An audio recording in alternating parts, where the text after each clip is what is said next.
Hello everybody and welcome back to my channel. My name is Hayley and I use this channel to post videos about zero waste tips and also tips for people who are menstruators. So if that's of interest to you, please click subscribe below and support this channel.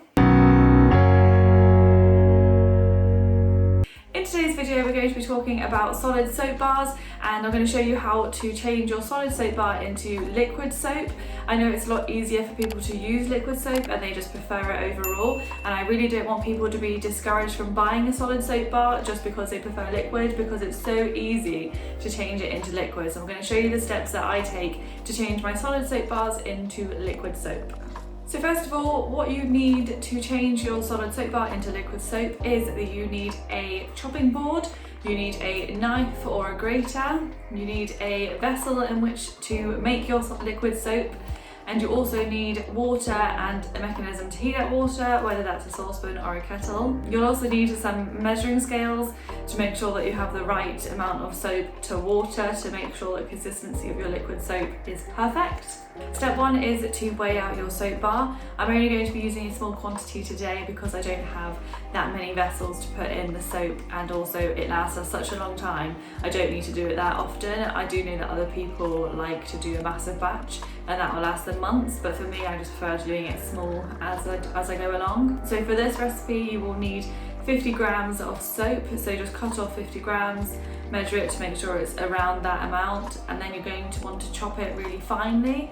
You can grate it if that's easier, but I don't like using our cheese grater for this because it creeps me out. You'll also want to have all this equipment and utensils that you use for these types of things to be separate from your normal everyday kitchen supplies, because you don't want any cross-contamination, or obviously for hygiene reasons if you don't clean it properly. So I try and just use the same things every time. The measuring jug that I use is extremely old, as you can tell. It is stained, and so I only use it for this type of thing and for my baking soda solution for my hair and things like that. So step two is that you'll want to boil a kettle or heat up some water on the hob. So for 50 grams of soap, you'll need around 900 millilitres of water. I just use tap water because I don't have a filter system and I'm not going to buy water in plastic bottles. So tap is absolutely fine, but distilled is better. So step three, you're going to want to take your finely chopped soap or grated soap and put it into your container, and then pour it over with the boiling water up to around the 900 ml, as said earlier. Step four is that you need to whisk or stir the mixture until the soap is melted. If you grated it, it will be quicker than using it. If you've chopped it, definitely don't go in with a whole bar because it will take you hours for that to melt. And then just whisk it until pretty much everything has gone and is melted in. Step five is that you'll want to cover the solution for approximately 12 hours or overnight. This will then help the mixture set a bit more, and then it'll be more of the consistency that you want. Step six is once the 12 hours have gone and passed, you'll want to really mix in the solution to make it a nice consistency. Sometimes it does separate between the soap and the water, but you just give it a good mix and then it'll be absolutely fine. And then step seven is finally decanting that into a bottle or dispenser or whatever you want to use on a daily basis, and then you just use it whenever you want. You can use this for any sort of soap bar you want, if it's hand wash or body wash, shampoo, conditioner, anything you like. There are so many benefits to using a soap bar rather than buying a liquid soap in the stores.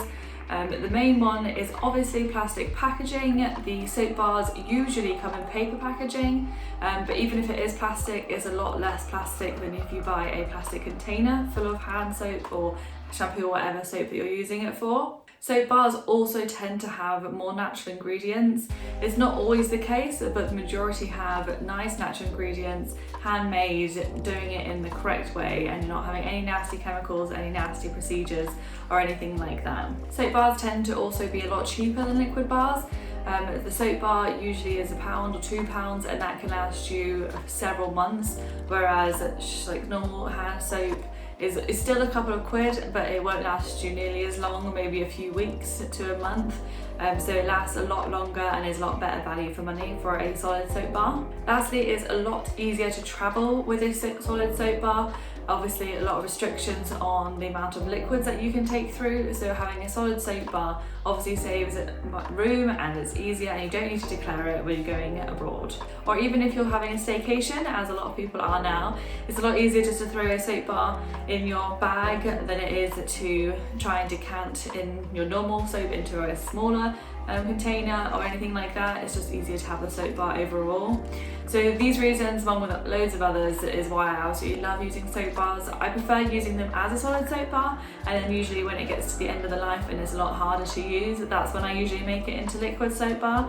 But it's whatever is easier for you and whatever you prefer. I just want to make sure people aren't put off by the solid soap bars if they prefer the liquid, because it's obviously a lot easier to do and make into liquid. So there is literally no excuse not to buy the solid soap bar. It's obviously better for the environment, it's also usually better for your skin, and it's just ideal in my books. So I hope you enjoyed this video and got some use out of it. I would love to know what you thought in the comments below, or whether you have any other recipes that you like to use to make your own hand soap.